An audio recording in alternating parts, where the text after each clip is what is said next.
a tout de suite été très contents qu'on nous propose cette création partagée. On se sentait comme ça une affinité toute particulière avec la singularité de ce projet. On a l'habitude dans la compagnie vraiment de rencontrer beaucoup de gens et d'écrire des spectacles à partir de ces rencontres qu'on fait avec les gens sur des sujets divers et variés. Donc on a un appétit comme ça pour la rencontre, pour aller à la rencontre de l'autre. Et là c'est dans l'ADN de ce projet puisqu'il s'agit de monter un spectacle avec 50 interprètes au plateau, 50 amateurs, et de choisir les groupes qui vont participer à un projet et de les associer uniquement dans les dernières semaines pour créer complètement le spectacle. Donc ouais, moi c'est un savoir-faire que je me sens, de rencontrer les gens, d'apprendre à se sentir bien pour fabriquer des choses ensemble, d'apprendre à dire des choses de soi et de travailler avec ceux qu'on est sur scène pour faire du théâtre. Donc c'était parfait ce projet. Alors c'est marrant parce que l'expression puzzle théâtral elle est dans le cahier des charges de la création partagée. C'est Julia Vidy qui dit puzzle théâtral. Et alors c'est très concret, hein, c'est juste que tout au long de l'année on travaille avec des groupes sur des ateliers au long cours. Et les groupes on les rencontre évidemment séparément. Il s'agit d'un groupe de 10, d'un groupe de 15, d'un groupe de 25, d'un groupe de 7. Donc on apprend à les connaître et puis et avec chacun d'eux on imagine des bouts du spectacle. Mais on ne peut pas travailler avec 50 tout de suite. Et donc, il faut bien concevoir chacune des pièces pour qu'elles s'imbriquent bien dans les autres, pour qu'à la fin, dans les dernières semaines, tout s'assemble correctement pour faire le spectacle.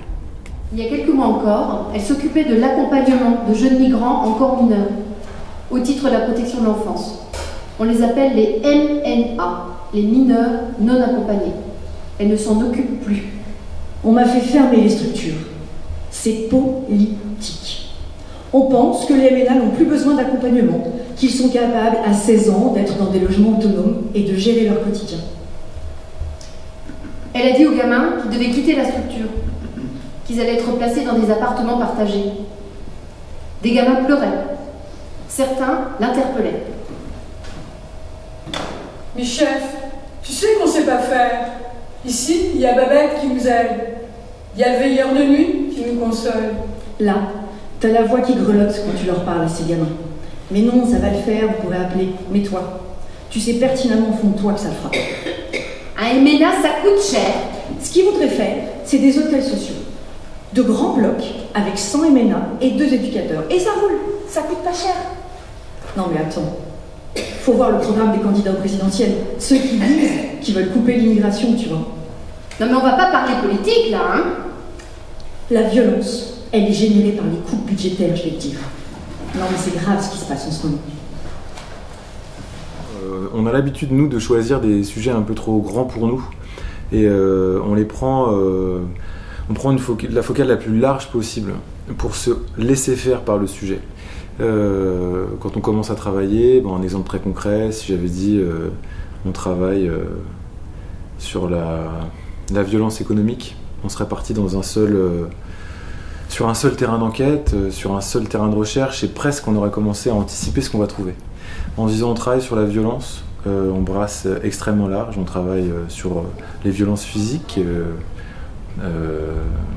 frapper quelqu'un, taper un proche, taper ses enfants, les violences policières, enfin tout ce qui peut regrouper ce terme. On travaille sur les violences immatérielles, invisibles, les violences sociales, les violences symboliques. Et petit à petit, il y a un champ comme ça qui s'ouvre et on se met à vraiment découvrir un sujet. Et on s'engouffre dans une partie du sujet.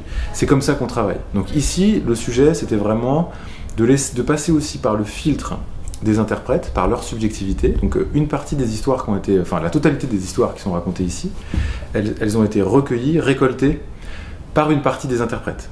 Donc moi je leur ai donné une consigne, je leur ai dit comment on travaillait.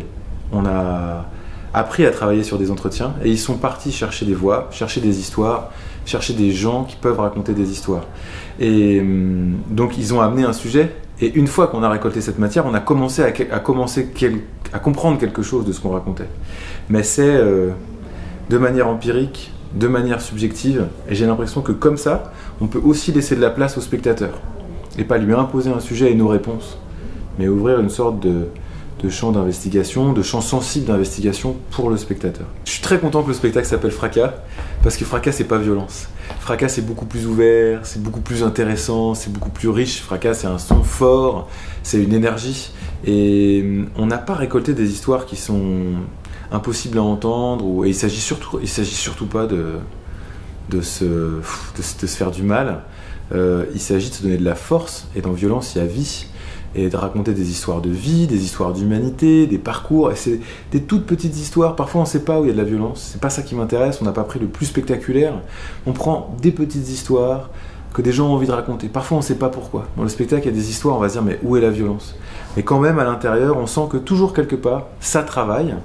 Et donc, je dirais même, moi, que plutôt, je me suis pas fait mal, j'ai pas eu des difficultés à entendre ces histoires, je me suis fait du bien, je me suis donné des réponses, je me suis donné une énergie de vie, je me suis offert de l'espace pour penser le sujet. Et je crois que c'est pareil pour les interprètes. Je peux vous dire que dans le groupe d'acteurs avec qui on travaille, il y a un plaisir à travailler sur ce sujet ensemble, parce qu'il y a d'abord un plaisir à être ensemble et à se faire confiance. Après, le sujet qu'on traverse, c'est bien de pouvoir regarder des sujets difficiles en face, de se dire, bah tiens, comment on fait au théâtre pour regarder un sujet bien en face, se le raconter, puis assumer de se raconter des histoires parfois difficiles, mais aussi avec joie, avec humour, avec décalage, avec... c'est possible. Il n'y a rien de pire que quelqu'un de calme, de mou.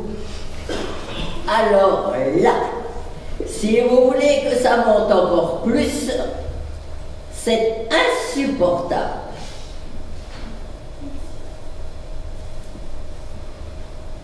Elle dit, il y a deux façons de mourir en institution. C'est faute de soins ou de désespoir. Et moi, je mourrais de désespoir, parce que tout ça, ça me bouffe. C'est pas une question d'argent, c'est la question que chacun fasse son boulot consciencieusement. Et elle ajoute, vous pouvez transformer mes textes si vous voulez, mais je ne monterai pas sur scène pour faire de la guimauve. Il est apparu assez vite que la forme à donner, c'était celle d'un orchestre, et que ce spectacle, en fait, c'était l'orchestre de toutes les voix qu'on avait récoltées sur la violence, et qu'on allait tous être les interprètes de cet orchestre, ceux qui jouent de la musique, et ceux qui racontent des histoires, les acteurs et les musiciens, et les présences muettes. Tout le monde est là pour transformer cette question de la violence en un gros bruit, en un brouhaha qui serait le bruit des colères qu'on peut faire pour répondre à quelque chose à ce sujet. Sur des sujets comme ça, on apprend à se faire confiance, donc on fait des exercices pour se sentir bien, on essaye de comprendre les limites effectivement de ce que peut dire un groupe et de ce qu'il ne peut pas dire, dans le respect de chacun, là où il se situe. Et puis après, nous, on a des stratégies qui sont différentes en fonction, je ne sais pas si c'est un joli mot, stratégie, mais on a des types d'exercices en fonction des groupes et de ce qu'on comprend. Donc on ne va pas travailler de la même manière, de toute façon on ne peut pas, avec un groupe de nonagénaires et dans une classe de lycée. Dans une classe de lycée, il va falloir se donner de la confiance à parler de soi, créer une sorte de zone de respect, ce qui n'est quand même pas toujours le cas dans une classe. C'est une chose qui existe déjà quand on va travailler avec des nonagénaires. Par contre, si on veut amener certains sujets sensibles, il va falloir y aller tout doucement. Parce que la violence chez une personne très très âgée, c'est d'abord une violence visible, c'est celle du corps qui dépérit, c'est celle du corps qui fait mal, c'est celle du corps qui ne peut plus marcher tout seul. Bon bah si j'arrive avec mes gros sabots en disant parlez-moi de vos corps qui vous font mal, ça va pas marcher. Par contre, à l'intérieur des exercices, comment faire pour se mettre à avoir besoin de dire des choses qui sont profondes et comment on peut se faire du bien en essayant de nommer ce qui se passe dans nos vies. Voilà, ça c'est le travail. On a quand même travaillé en tout peut-être 60 heures, donc c'est quand même beaucoup d'ateliers tout au long de l'année. C'est beaucoup de discussions, c'est beaucoup d'exercices. La compréhension mutuelle, elle se fait petit à petit. Ils sont venus voir des spectacles qu'on a fabriqués, on a essayé de comprendre effectivement qu'est-ce que fait l'acteur, qu'est-ce que fait l'acteur-narrateur, quelle est la distance juste, quelle est la proximité juste, puisque comment faire pour raconter une histoire sans parler de soi, sans donner de soi. Donc ça, c'est des petits exercices pour comprendre comment ça marche. Mais je suis assez fier de la compréhension mutuelle qu'on a réussi à construire, parce que franchement, c'est des super interprètes, quoi. suis un peu le chef d'orchestre, mais il y en a aussi sur scène. Il y a les 2 acteurs professionnels qui ont participé à cette histoire. S'ils ont un rôle, c'est le rôle de guide ou de chef d'orchestre, pour donner littéralement de chef d'orchestre qui joue chacun à un moment du spectacle, et puis aussi plus largement de guide pour donner les intentions, pour donner la force, pour donner le volume, et puis pour accompagner tous ces groupes. On faisait donc du gainage, et en gros, la prof me tape sur la fesse en me disant baisse-moi ton cul de blague. Bah moi à ce moment-là je savais pas faire. J'étais là en mode bah ok, bah j'ai rien fait parce qu'à ce moment-là tu sais pas quoi faire. C'était une remarque raciste et juste gênante et je suis passée et j'ai rien dit. Tu dis rien mais enfin je sais pas, tu regardes mal un peu et tu essaies de rassurer la personne. Tu vois, j'allais pas prendre le temps de lui expliquer pourquoi tu fais pas des remarques comme ça. Je suis pas sa mère, j'allais pas l'éduquer. Et j'ai pas le temps et c'est désobligeant pour ma copine. Et je préfère rassurer ma copine. C'est une joie immense de rencontrer des gens qu'on connaît pas, d'apprendre à s'aimer. Enfin, j'ai l'impression qu'il y a une chose éminemment politique dans le fait de créer des groupes, de faire se rencontrer des mondes qui n'auraient pas dû se rencontrer, d'apprendre à partager quelques semaines après les avoir rencontrés à des inconnus absolus, des choses hyper intimes de soi. Cette confiance qu'on se donne, c'est tellement constructeur. Enfin, pour moi, c'est une énergie incroyable. Bon, là, on est à 2 doigts de se quitter. Alors, je vais être ému si j'en parle trop, mais c'est vrai que c'est la rencontre sur des projets comme ça, c'est phénoménal. C'est la rencontre au sein des groupes, et puis c'est la rencontre entre les groupes. On s'est rendu compte hier, en faisant travailler pour la première fois le groupe de résidents de la maison de retraite, la maison Saint-Rémy, qui est juste à côté du CDN, avec la classe de première pro AEPA du lycée Marie-Marvin. En les faisant travailler ensemble, il y a parfois 80 ans d'écart entre ces 2 groupes, puisque la plus âgée a 98 ans à Saint-Rémy et le plus jeune a 15 ans dans la première. En fait, ils ne communiquaient pas. Donc, c'est des groupes qui n'avaient pas... On ne rencontre jamais, comme un inconnu, une personne aussi âgée quand on est un jeune lycéen, et inversement, ça arrive très peu. C'est des mondes cloisonnés. Et tout à coup, la beauté de l'émotion qui a surgi dans le fait de se dire bonjour, de se regarder pour la première fois, c'était inouï en fait. Donc voilà, cette rencontre, elle nous charge. Comme si on était demain. Bonsoir à toutes et à tous. Bonsoir. On est très heureux de vous accueillir ici. C'était une sacrée aventure collective qu'on mène depuis le mois d'octobre. Et je vais remercier les gens, mais ça je réfléchirai demain matin. Et je vous souhaite un très bon spectacle.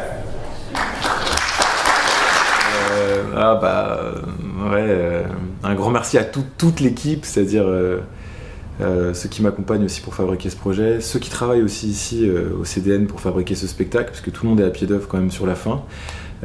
Tous les interprètes qui sont sur le plateau en particulier, vous m'avez donné une énergie absolument débordante pour continuer à la rencontre des gens, pour continuer à fabriquer des spectacles. Et je crois qu'on est sur le point de faire un très très beau spectacle. Mais ça, on le saura que demain. Top, et on peut y aller, c'est la fin du spectacle.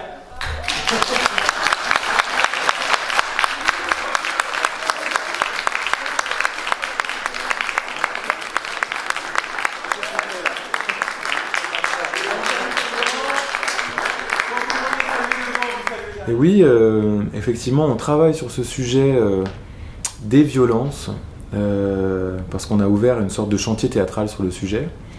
Et sur plusieurs années, on a déjà fait plusieurs ateliers, stages sur des sujets comme ça, avec des acteurs professionnels, avec des amateurs, dans des lycées. Et là, on a profité de la création partagée pour aller un petit peu plus loin sur le sujet, ici à Nancy, donc de manière comme ça très locale. Et ça va nourrir le prochain projet qui s'appelle Les Moments Doux, qui est un spectacle, je pourrais le dire assez rapidement, sur les violences invisibles ou sur les rapports de domination, où on essaye de comprendre toutes ces petites violences invisibles qui structurent nos existences, qu'on subit et que souvent on produit aussi sans s'en rendre compte. Mais il va s'agir de toutes petites histoires. On va travailler vraiment sur l'infra, le mini, là, en se disant que le théâtre, il est là pour révéler aussi ce qui habituellement se voit pas, et puis essayer de remonter à une chose plus politique comme ça. Donc là, on est en plein dedans. En même temps qu'on mène ce projet, les premières répétitions ont commencé. Les maquettes du prochain spectacle sont quasi prêtes. Il y a un rendu de maquette la semaine prochaine. Et je suis très content puisque la première de ce spectacle sera ici, au CDN de la Manufacture, fin février 2023.